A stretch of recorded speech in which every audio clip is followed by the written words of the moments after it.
The meeting of the City Council Finance Committee of January 18th, 2022 to order. And the first on the agenda is the roll call. Councilor Bean. Here. Councilor Sullivan. Present. Councilor Matthews Kane here. Next on the agenda, I'm looking for motion for the approval of the previous meeting minutes of November 1st, 2021 and November 17th, 2021. I would move approval, Madam Chair. Second. Okay, motion made and seconded. Any comments, changes, or corrections to the minutes? Okay, then Councilor Bean. Yes. Vote, okay. And Councilor Sullivan? Yes. And Councilor Matthews Kane, yes. Okay, motion passes 3-0.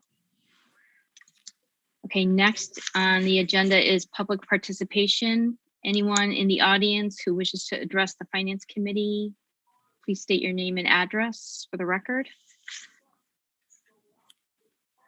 there anybody? Doesn't look like there is. Yeah, no. Pete, you're not seeing anybody, right? Yeah, he's got another meeting too. So seeing none, move on to the next item. Could we just recognize the fact that Councilor Oninsky, excuse me, President Oninsky is here? Okay, for the record. Yep. Okay. And okay, next on the agenda is number 5. I'm looking for a motion for an appropriation of $2,200,000 from free cash to the stabilization reserve for debt decline account. Motion Do you have made. a motion? Motion made. Councilor Sullivan, second. Motion made and seconded. Matt, can you tell us about this item? Yeah, so when we met for long range finance on November 17th, I had presented 3 different scenarios related to the bonding for the projected bonding for the school and police station, where the city would be, over the next few years. And to get through the additional debt service that would be added with both projected projects, we would be using the existing amounts that are in the debt decline stabilization account. And in the scenario 2 that we had moved forward with or presented to City Council, in that scenario, the Franklin Ave School project was bonded in phases, 55%, 35%, and then 10%. So that was used as a way to hopefully lock in lower interest rates if they start to increase over the next few years. But to do that, as we get towards the end of the debt decline stabilization account balance, we're projecting that by FY 2030, there would only be about $75,000 left in that account. And we're entering the year with $2,325,000. So we'd actually pretty much deplete the account. And that wouldn't leave any room for if another project came up or something happened in the city that we needed money to bond, unless we wanted to increase the percentage that debt service makes of the overall city budget. So at that meeting, it was recommended to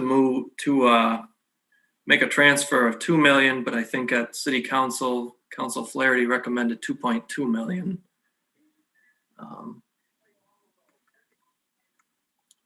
So I don't know if there's any other questions or if that was too brief or. Councilor Sullivan? Yeah, Matt, I just had so is this the recommendation to do this for best business practices from the financial team and from the mayor? Yeah, because this really gives us, if something comes up in the next 6 or 7 years, it gives us a chance to bond for it. And unless we wanted to increase the overall percentage in the budget that is going towards the debt service. So we've consistently stayed around $7 million a year in debt service. Yep. Once we add on the school and the, if the police station moves forward, we're projecting, that we'd be, up over 8 million a year. So we would start using this debt decline to level that out. But in doing that, then we basically bring it back to zero.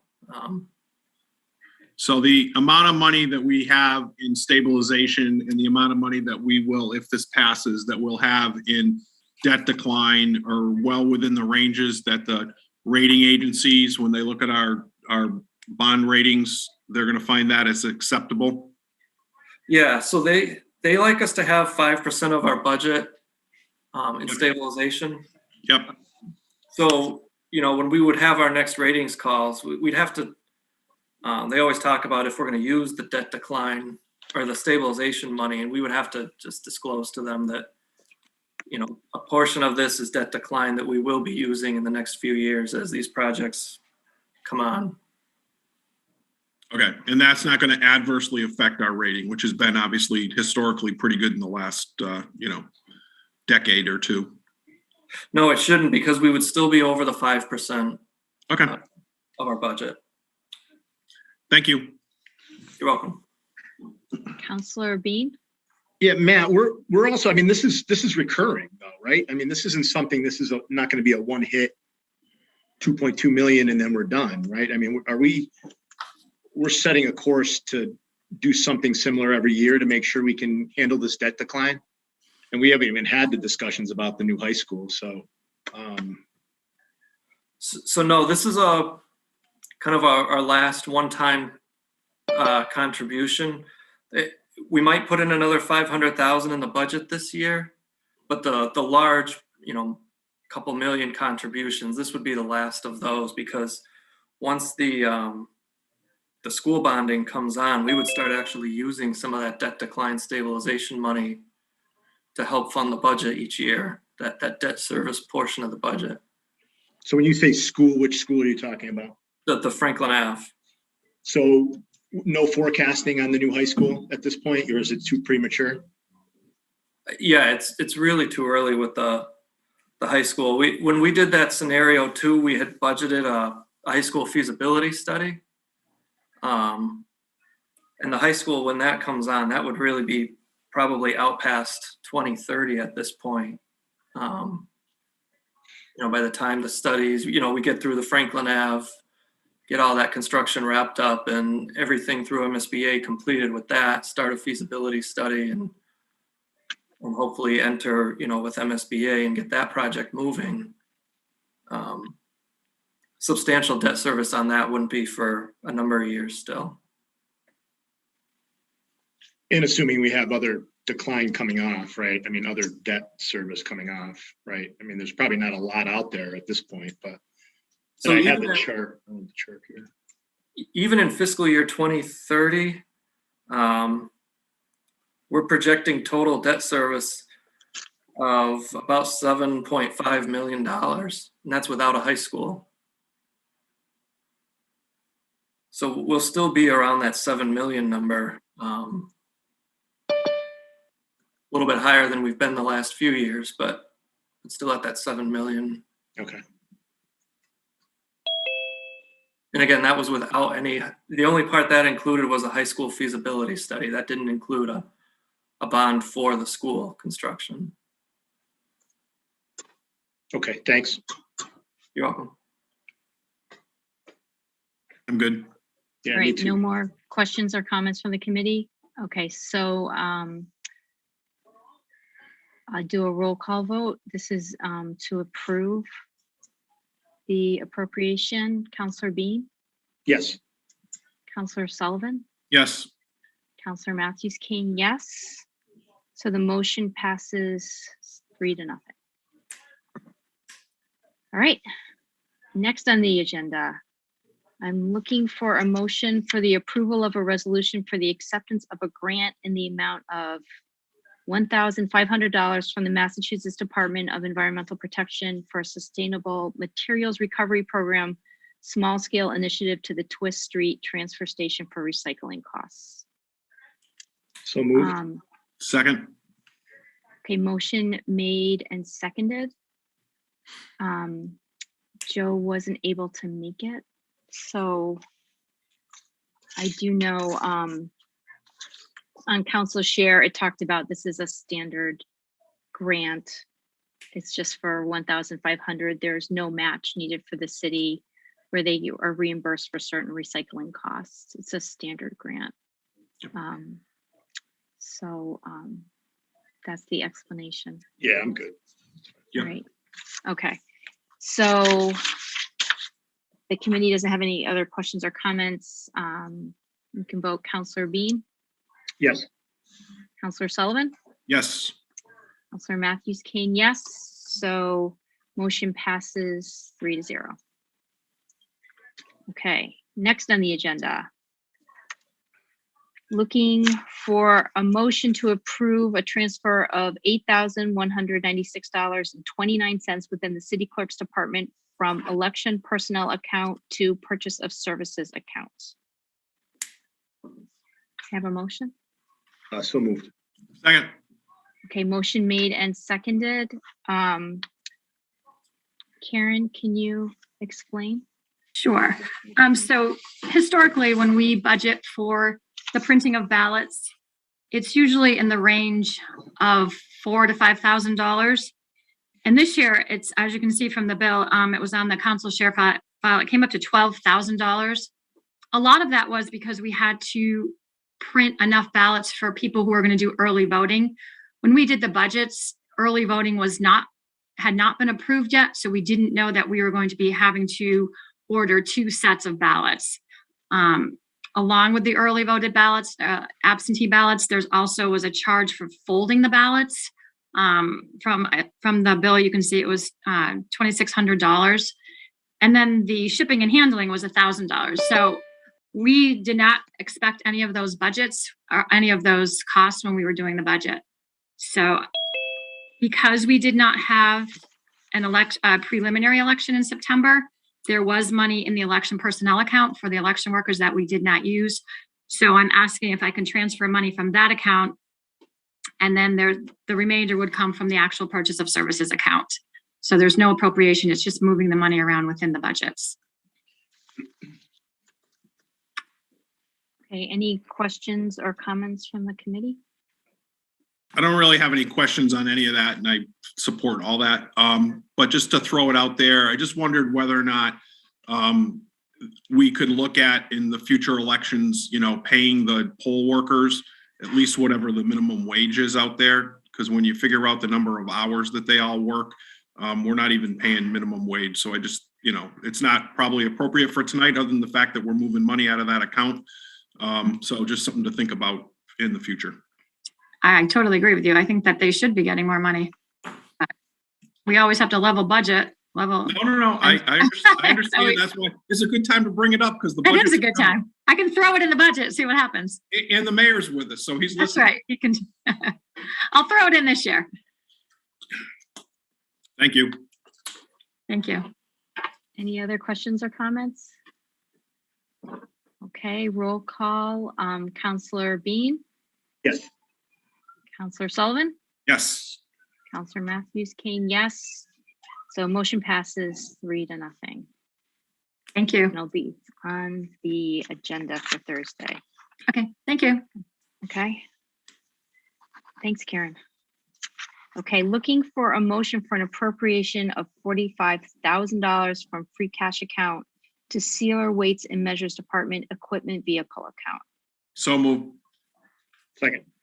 Motion made and seconded. Robert, can you explain why we're looking for the money? Absolutely. Thank you very much, everyone. As many of you know, towards the end of last year, we lost our long-standing sealer of weights and measures, Bob Popko. Been with the city for a long time. We found an excellent replacement for him, Mr. Dennis Clark, who's doing a great job in the position. But in looking into that position and hiring it, we discovered that Bob Popko had been using his personal vehicle to perform the job for many years and was given a stipend that wasn't progressing as the years went by. So not only was there a major liability with him using his own personal vehicle in order to pull a trailer and conduct these services for the city, but the financial compensation for that wasn't appropriate for the actual employee. And it just seems to be a liability that was wrong moving forward. So working with Tammy and working with the mayor, we decided it was time to actually get a dedicated vehicle for this position to decrease the liability for the city and make sure that we're taking care of our employees and that they're not using their own personal vehicles to perform city business. Okay, any questions or comments from the committee?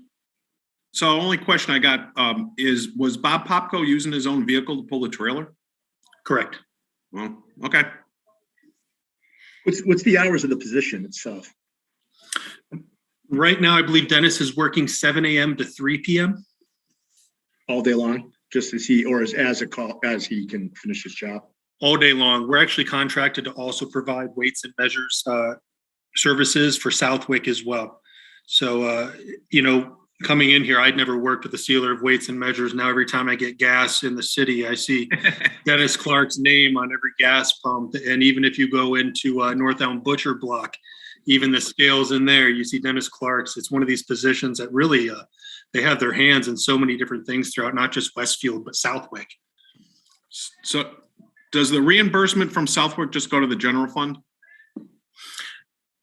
Off the top of my head, and I'll have to confirm this, but I believe that it does go to the actual position. But let me double check that for you before I give you a confirmation. Okay. And then, so does the sealer's office have to bill it, or does somebody else from the city bill Southwick? The sealer's office does bill it to Southwick. Okay. Thank you. He was the original full-time person in Southwick, correct? Correct. And he lives in Southwick now? Correct. It is one of these positions that it was interesting hiring it because it's such a specialized position. And I was nervous that we wouldn't get many people, but we actually got 3 very qualified individuals that all had great credentials for the position. So it was actually kind of a fun hire because I had a good group to choose from. Anybody from Westfield? No. I have a question. Can you describe the trailer? Like, what exactly is it? What does it accomplish? It holds all of the tools that they need to pull around to be able to certify gas pumps. And sorry, I can't really articulate it, but it is the necessary equipment that is needed throughout the course of the day to do the various measuring that they need so they can certify weights and measures. Okay. Does the committee have any other questions, comments? Okay, that being the case, vote, Counselor Bean, Yes. Counselor Sullivan, Yes. Counselor Matthews Kane, yes. So it passes, motion passes 3-0. Thank you. Okay, thanks. Okay, next, number 9, I'm looking for a motion for an appropriation of $2,000 from free cash to Emergency Management Department as follows: $1,700 purchase of service account and $300 supplies account. So moved. Second. Motion made and seconded. So I had asked Steve to be here, but he is not here. Is this the one we were talking about when he came to the podium and last meeting or the meeting before? Was this something that we're like filling the? No, I think that was a grant that the city didn't apply for. He didn't speak about this. So I'm new, so you guys are gonna have to tell me. I don't know what it's for. I mean, No, I meant like, I just postpone this or table it, or I think we can take no action on it, leave it in committee. take no action, leave it in committee? Motion to leave in committee. Second. Motion made and seconded. Any discussion? Hmm. Okay, roll Roll call, Counselor Bean, Yes. Counselor Sullivan, Yes. Counselor Matthews Kane, yes. So motion to take no action passes 3-0.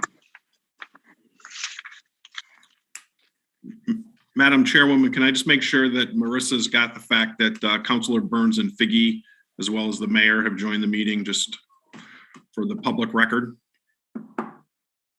Thank you. I have that. Okay, item number 10, I'm looking for a motion for an appropriation of $2,897 from free cash to Conservation Department full-time salary account. So moved. Second. Motion made and seconded. Robert, can you discuss this, please? Yes, if I may, number 10 and 11 will have the same reasoning behind them. Working with the WPMEA, one of our unions here, which handles the majority of our director positions and high-level clerical positions at City Hall and throughout the city. The goal is to kind of identify some of these jobs that have been misclassified and undercompensated. Some of these positions work away from City Hall, and I am honestly a big believer, and it's difficult that out of sight, out of mind. And so we saw 3 of these positions that are on the same wage level within that union that are all located, well, 2 of them are located offsite, one in City Hall at the very top. But we agree with the union that their job scope, their management scope, and their job responsibilities have all been misclassified and undercompensated. These positions are the conservation coordinator, the DPW budget analyst, and the Center on Aging program director. They're all classified together as we look at them on the WPMEA wage scale.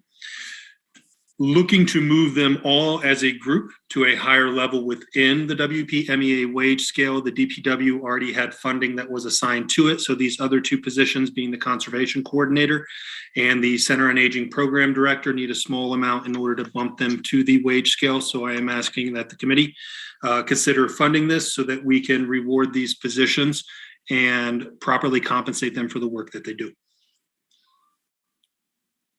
Okay, any discussion or question from the committee? No, Yep. these are both free cash transfers, right? That is correct. Yeah, okay. And I'm sorry, I missed, why is the DPW one not on the agenda? Because there was already enough money in that budget? They had already budgeted for it and they were able to have the money to back it. Now, because of the way the WPMEA works, if we move one of these positions, we have to move the other. So it's always tricky looking to see if we can move all 3. In these, the union and myself all agree that these 3 all deserve to be moved up to another level. Okay, all right. I got no problem. Any other? And there's no issues with, I mean, this is free cash, right? This is a recurring cost for next year's budget too. I'm assuming this catches them up till July 1 or June 30th or whatever. That is correct. And the department heads will have to work this into next year's budget as we move through the process. And not to nickel and dime this thing, but the Concom doesn't have any money in their revolving account? I do not know off the top of my head. I can look into that for you, but to the best of my knowledge, no, they don't, not for a wage increase.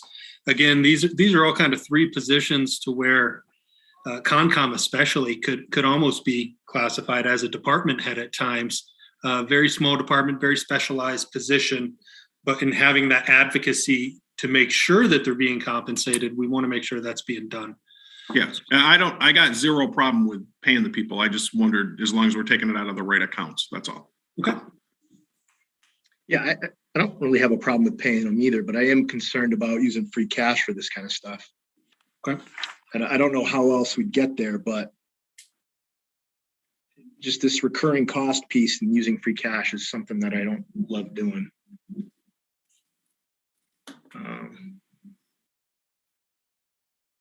And one of these positions is open, correct? That is correct. The conservation coordinator, at this point, we are conducting a search for that. It's actually the second search, right? Because the first one turned up nobody. Correct. Salary a problem there? I would say yes, it is. Such a specialized position. We have a lot of openings for that position across the state. And so everybody's competing for this small group of qualified candidates and trying to entice them over. It was also for enforcement though, piece too. correct? I didn't hear much about the salary. I heard a lot about the job duty of enforcement around that conservation piece. I would argue it's a very hard position to fill because of that. You do have an ample amount of desk work, and you need experience with environmental regulations and engineering, but at the same time, you're correct. Enforcement, we need a strong candidate that doesn't mind leaving the office and going out there and making sure that proper laws and regulations are being followed.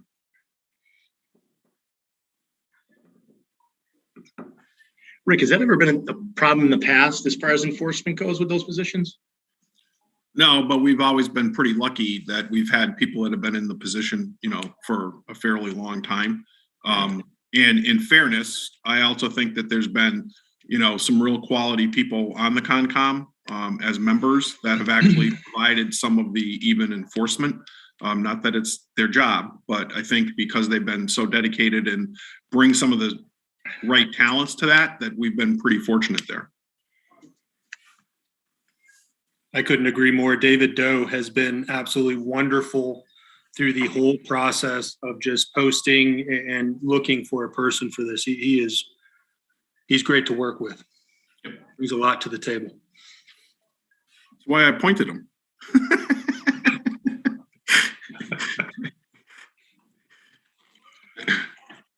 Any Well other said. comments or questions? No. And That's how long he's been on there. And I think the motion was just for number 10, and then we can do 11 right afterwards. So this is for number 10 for the free cash for conservation.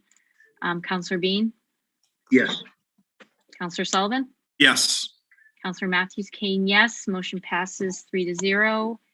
And I'm looking for a motion for an appropriation of $1,810 from free cash to Council on Aging full-time salary account. So move. Second. Motion made and seconded. Any discussion? He said he covered this one as well in the, Yep. what he said. I'm good. Yeah, I'm I'm good. good. You're good? Okay. Okay, so, Counselor Bean, Yes. Counselor Sullivan, Yes. Counselor Matthews Kane, yes. So motion passes 3-0. Thank you all for your help and support. Thanks, Thank you. Robert. Thank you. Okay. Last one is any item not reasonably anticipated for this meeting? Anything else? I got nothing. Nothing? No, Okay, anybody want to give me a final motion? I would move adjournment. Second. Motion made and seconded. Counselor Bean, Yes. Counselor Sullivan, Yes. Well done, Madam Chairwoman. Highly efficient meeting. thank you. Counselor Matthews Kane, yes. Motion passes 3-0.